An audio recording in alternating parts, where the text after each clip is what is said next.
Para cincau ya, cincau hijau. Nah,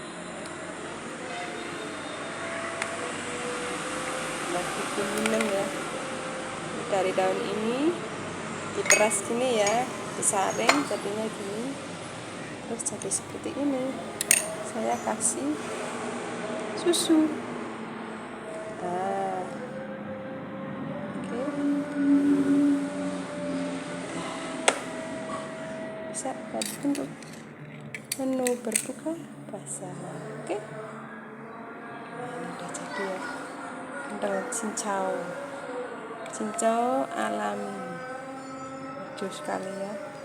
Ini dapat batuk ya. Oke. Selamat berbuka puasa. Susu manis juga.